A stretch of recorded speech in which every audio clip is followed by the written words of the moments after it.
வணக்கம். இது லங்காஃப் ஊடகத்தின் எல்லை பாதுகாப்பு செய்திகள். முதலில் தலைப்புச் செய்திகள். ஆப்கானிஸ்தான் நிலநடுக்கம், பலி எண்ணிக்கை 2200 உயர்வு. அமெரிக்கா மீது இனி எந்த வரியும் இருக்காது, உறுதியளித்த இந்தியா. ட்ரம்ப் தகவல். இஸ்ரேல் தாக்குதலில் 24 மணி நேரத்தில் 113 பேர் உயிரிழப்பு, பட்டினியால் 6 பேர் பலி. அமெரிக்காவுக்கு எதிராக சதி செய்யும் சீனா, ட்ரம்ப் பரபரப்பு குற்றச்சாட்டு. நைஜீரியா ஆற்றில் படகு கவிழ்ந்து 60 பேர் பலி. எல்லைக்குள் ஊடுருவ முயற்சி, வெனிசுலா கப்பல் மீது அமெரிக்க ராணுவம் நடத்திய தாக்குதலில் 11 பேர் பலி. இச்செய்திக்கு பிரதான அனுசரணை ஹவுஸ் ஆப் ஸ்பைஸ் சுவிஸ், டிசிடி வணிக வளாகம் இலங்கை, SKD Nathan Swiss, Amma's restaurant Swiss, Siva cargo Swiss, Seetha resto Swiss, Selva சுக் சுவிஸ், ஹரிலீஃப் சுவிஸ். தொடர்வன விரிவான செய்திகள்.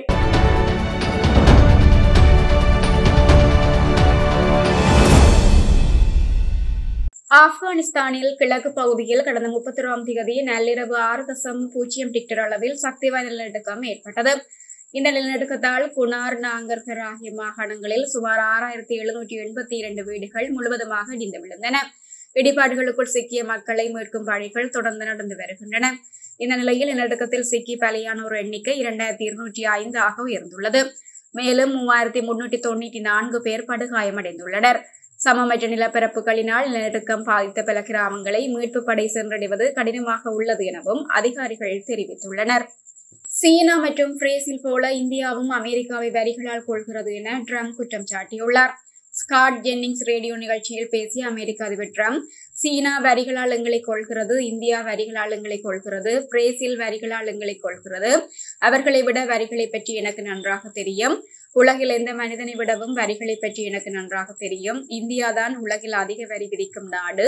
ஆனால் இப்போது அமெரிக்கா இனி மீது எந்த வரியும் இருக்காது என்று அவர்கள் என்னிடம் கூறியுள்ளனர் என தெரிவித்துள்ளார். மேலும் இந்தியா மீது 50% வரி விதிப்பு இல்லாவிட்டால் அவர்கள் இந்த முடிவுக்கு வந்திருக்க மாட்டார்கள். அதனால் வரி விதிப்பு அவசியம். வரி விதிப்பு அமெரிக்காவுக்கு பெரும் பேசும் சக்தியை வழங்குகிறது என்றும் அவர் தெரிவித்துள்ளார். இஸ்ரேல் நடத்திய தரை மற்றும் வான்வழி தாக்குதல்களில் கடந்த 24 மணி நேரத்தில் காசாவில் 113 பேர் கொல்லப்பட்டுள்ளனர். நேற்று உணவுக்காக காத்திருந்தவர்கள் உட்பட 44 பேரை இஸ்ரேலிய படைகள் கொன்றன. காசா நகரில் மட்டும் 33 பேர் கொல்லப்பட்டுள்ளனர். வடக்கு காசாவில் கடுமையான தாக்குதல்களும், ஷேக் ரத்வான் பகுதியில் நடந்த தாக்குதலில் 4 பேரும் கொல்லப்பட்டுள்ளனர். மேலும் காசாவில் 6 பாலஸ்தீனியர்கள் நேற்று ஒரே நாளில் பட்டினியால் இறந்துள்ளனர். இதற்கிடையே தெற்கு லெபனானின் இஸ்ரேலிய எல்லைக்கு அருகே நிலைநிறுத்தப்பட்டுள்ள ஐநா அமைதி காக்கும் படையினர் இருந்த இடத்திற்கு அருகே இஸ்ரேல் ராணுவம் ட்ரோன்கள் மூலம் 4 கையெறி குண்டுகளை வீசியுள்ளது. சாலை தடைகளை அமைதிப்படையினர் அகற்றும் போது இந்த தாக்குதல் நடந்துள்ளது. 2ஆம் உலகப் போர் முடிவடைந்த 80வது ஆண்டு நிறைவை குறிக்கும் வகையில் சீனா நேற்று பிரமாண்ட ராணுவ அணிவகுப்பை நடத்தியது. ரஷ்ய அதிபர் புடினும் வடகொரிய தலைவர் கிம் ஜாங் உன்னும் இந்த நிகழ்வில் தலைமை விருந்தினர்களாக கலந்து கொண்டனர். இந்த நிலையில் சீன அதிபர் ஜி ஜின்பிங் மீது அமெரிக்க அதிபர் ட்ரம்ப் பரபரப்பான குற்றச்சாட்டுகளை முன்வைத்துள்ளார்.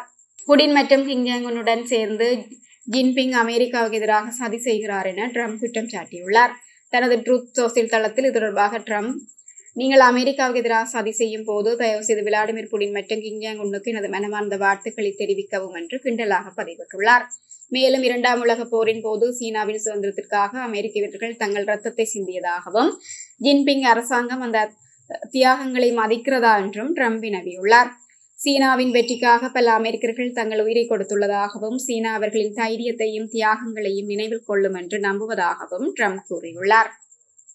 நைஜீரியா நாட்டில் படகு போக்குவரத்து பிரதானமாக இருந்து வருகிறது.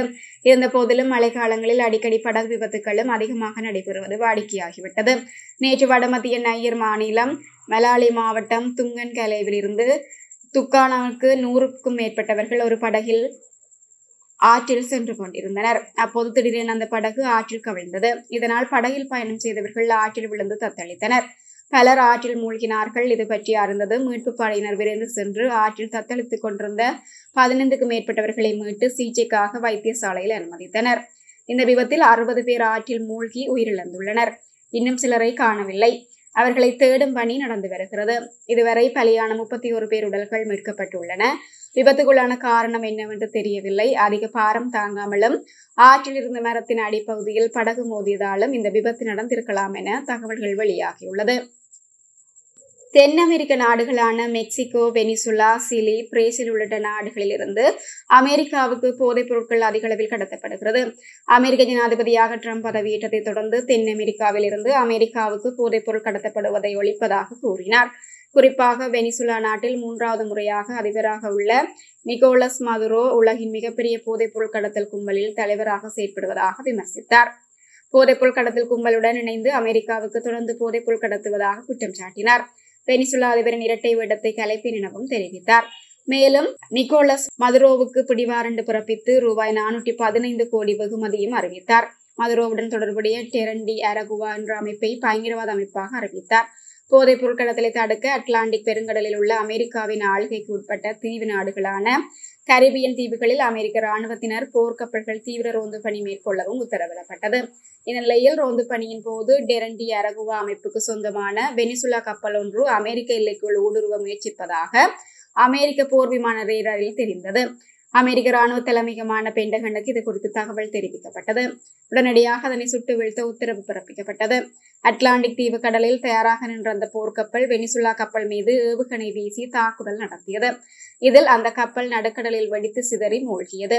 இந்த தாக்குதலில் போதைப்பொருள் கடத்தல் கும்பலைச் சேர்ந்த 11 பேர் உயிரிழந்துள்ளனர்.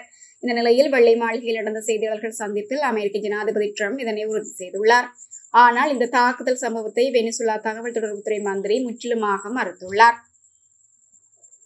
சுவிட்சர்லாந்துல வீடு வாங்க போறீங்க, இல்ல ஆல்ரெடி உங்களுக்கு அங்க வீடு இருக்குன்னா இந்த வீடியோ உங்களுக்காக தான். ஸோ ஸ்கிப் பண்ணாம ஃபுல்லா பாருங்க. ஒரு மனிதனுக்கு வீடு அப்படிங்கிறது ரொம்பவே அத்தியாவசிய தேவை. அத்தியாவசிய தேவைகள்ல முக்கியமான பங்கு வகிக்கிறதே இந்த வீடு தான்.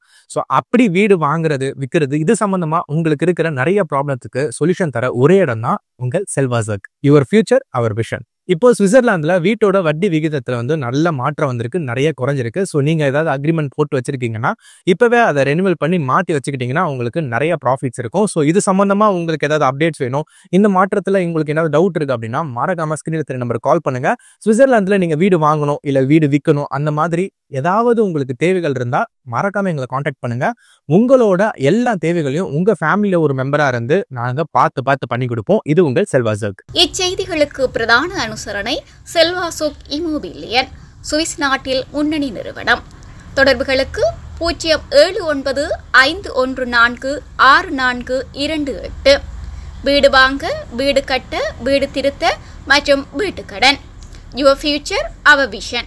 இது போன்ற மேலும் பல முக்கிய சுவாரஸ்யமான செய்திகளை அறிந்து கொள்ள லங்காஃபோ யூடியூப் சேனலை சப்ஸ்கிரைப் பண்ணுங்கள்.